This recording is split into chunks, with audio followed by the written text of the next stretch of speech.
నమస్తే, welcome to our voice. నేను journalist నవత. భారతదేశంలో హిందువుల పరిస్థితి ఎలా మారిపోయింది అంటే, నుదుటిన బొట్టు పెట్టుకుంటే పని చేయడానికి షాప్లోకి రావద్దు అనే హీన స్థితికి వెళ్ళిపోయింది. గతంలో చూసినాం, అయ్యప్ప మాల వేసుకుంటే, ఆంజనేయ స్వామి మాల వేసుకుంటే, నుదుటిన బొట్టు పెట్టుకుంటే స్కూల్స్కి రావద్దని ఈ రోజు వ్యాపారాల్లో కూడా మొదలైంది. అందుకే చెప్తున్నాను, వ్యాపారాలను చేయి జార్చుకోకండి. వ్యాపారాలు ఒక సమూహంలోకి వెళ్ళిపోయాయి అంటే అందరి బ్రతుకులు విచ్ఛిన్నంగా మారిపోతాయి అని ఎందుకు ఇంతగానం హెచ్చరిస్తున్నాను అనంటే, ఇదొక రకమైన జిహాదే. ఇప్పుడు వ్యాపారం మొత్తం వాళ్ళ చేతుల్లోకి వెళ్ళిపోయిన తర్వాత నువ్వు బొట్టు పెట్టుకోవద్దు, నువ్వు గాజులు వేసుకోవద్దు, నువ్వు పుస్తలు తాడేసుకోవద్దు, నువ్వు బుర్కా కప్పుకుంటేనే రావాలంటే ఏం చేస్తాం? పని కోసం వెళ్లాల్సి వస్తుంది. మనం ఎప్పటికీ కూడా గవర్నమెంట్ ఉద్యోగము, సాఫ్ట్వేర్ ఉద్యోగం అని ఒకరు ముద్దు ఇద్దరు వద్దు అని పరిగెడుతూ ఉంటే చిన్న చిన్నగా వ్యాపారాలన్నింటినీ తమకు అబద్ధ హస్తాల్లోకి పెట్టుకొని ఎక్కడి దాకా దిగజారుతున్నారని చెప్పడానికి ఒక ఉదాహరణ చెప్తాను. ఇది బక్రీద్ సందర్భంగా ముంబైలో జరిగింది, బాండు వెస్ట్ ప్రాంతంలో. ఓ హిందువుకు చాలా చాలా చాలా తీవ్ర అవమానం ఎదురైంది. క్రోమా దుకాణంలో పనిచేసే రషీద్ అనే ఉద్యోగి మరో ఉద్యోగి జితేష్ శర్మని కుంకుమ తీసేయని తీవ్ర ఒత్తిడి తెచ్చాడు. దీనికి సంబంధించిన వీడియో సోషల్ మీడియాలో కూడా వైరల్ అయింది. కుంకుమ తీసేయని పక్షంలో బయటికి వెళ్లిపోవాలని కూడా బెదిరించినట్లు తెలుస్తోంది. ఈ ఘటన బయటికి రావడంతో హిందూ సంఘాలు క్రోమా దుకాణానికి చేరుకున్నాయి. దీనిపై జవాబు చెప్పాల్సిందేనని క్రోమా మేనేజర్ ని నిలదీశాయి. వెంటనే జితేష్ శర్మకి రషీద్ క్షమాపణలు చెప్పాలని డిమాండ్ చేశారు.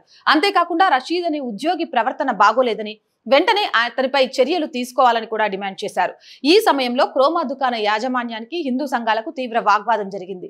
మరోసారి ఇలాంటి ఘటనలు పునరావృతం కాకుండా చర్యలు తీసుకోవాలని డిమాండ్ చేశారు. ఘటనపై నెటిజన్లు స్పందించారు. కుంకుమను తుడిచేయాలన్న రషీద్ ప్రవర్తనను తీవ్రంగా తప్పుపట్టారు. ఈ స్టోర్ భారత్ లో ఉందా, విదేశాల్లో లేదు, గుర్తుంచుకోండి అని చెప్పారు. కుంకుమను తుడిచివేయమనడానికి రషీద్ కి ఎంత ధైర్యం, వెంటనే శిక్షించాలి అని ఓ నెటిజన్ నిలదీశారు. ఇక రషీద్ పై ఏం చర్యలు తీసుకుంటారో చెప్పండి, ఈ ఘటన సిగ్గుచేటు, ఆమోదయోగ్యం కానే కాదు అని మరో నెటిజన్ చెప్పారు. ఎంతకు దిగజారిపోయారు చూడండి. అసలు నువ్వెవడివిరా, నువ్వు క్యాబ్ పెట్టుకోకుండా లోపలికి రాకు, పెట్టుకుంటే లోపలికి రాకు అని ఆ షాప్ లో ఉన్న అదే పిల్లగాడు మాట్లాడితే ఏం చేస్తావు?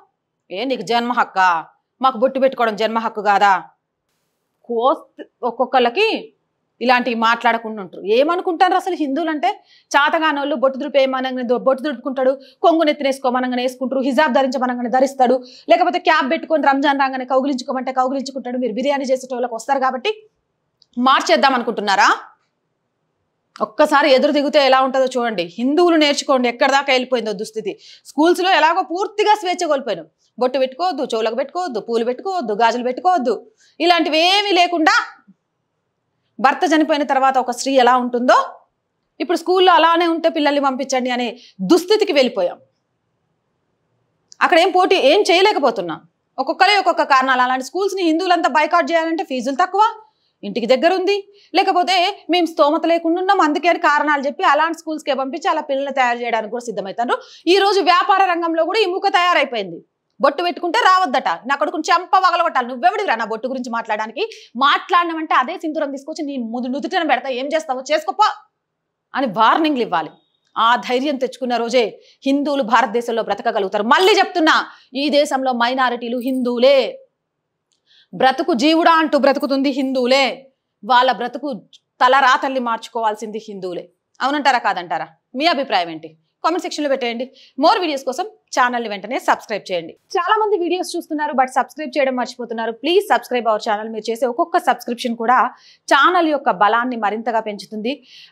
3 lakhs సబ్స్క్రైబర్స్కి ఆర్ వాయిస్ చేరుకోవాలని ఒక కోరికతో అడుగు ముందుకేస్తున్నాం. అది మీ చేతుల్లోనే ఉంది, ఒక్కొక్క సబ్స్క్రిప్షన్తో. అండ్ మన వీడియోస్ వైరల్గా మారాలి అనుకుంటే లైక్ చేయండి, షేర్ చేయండి. దానివల్ల మనం బ్రేక్ ఈవెన్కి వెళ్ళడానికి కూడా ఉపయోగపడుతుంది. అండ్ ఈరోజు ఈ ఛానల్ నడుస్తుంది అంటే నిజంగా మీ అందరికీ మనస్ఫూర్తిగా నమస్కారాలు. మీ వల్లే. మా బలం బలహీనత. మీరు అండగా ఉన్నంతకాలం వెనకడుగు వేసేదే లేదు. ఎవరు బెదిరించినా ఏం జరిగినా జాతీయవాదాన్ని, సనాతన ధర్మాన్ని ముందుకు తీసుకువెళ్ళాలి అనే ఉద్దేశంతో అడుగులు వేస్తున్నాం. ఆర్థికంగా కూడా ఈరోజు ఛానల్ నిలబడుతుంది అంటే మీరు చేస్తున్న సహకారమే. అలానే సహకరిస్తారు అని ఆశిస్తున్నాం. ఆర్థికంగా సపోర్ట్ చేయాలనుకుంటే సబ్స్క్రిప్షన్ పక్కనే జాయిన్ అనే బటన్ ఉంటుంది. 1 to 5 లెవెల్స్ ఉంటాయి. ఏదో ఒక లెవెల్లో సపోర్ట్ చేయొచ్చు. లేదా స్క్రీన్ మీద గూగుల్ పే, ఫోన్ పేతో పాటు అకౌంట్ డీటెయిల్స్ కూడా ఉన్నాయి. మీకు తోచిన సహాయాన్ని అందించవచ్చు. వ్యాపార ప్రకటనల కోసం 8328500576 నెంబర్ని సంప్రదించండి. అలాగే చాలా మంది వ్యాపారవేత్తలు ఉన్నారు, ప్రతిరోజు చెప్తూనే ఉన్నాము. ఒక్క యాడ్ ఖచ్చితంగా మీకు దానికి తగ్గ రెవెన్యూ వస్తుంది. ఈరోజు సోషల్ మీడియా ప్రభావం ఎంతవరకు ఉందో మీ అందరికీ తెలుసు కాబట్టి వ్యాపార ప్రకటనల కోసం వ్యాపారవేత్తలందరూ 8328500576 నెంబర్ని సంప్రదించండి. జై హింద్, జై భారత్.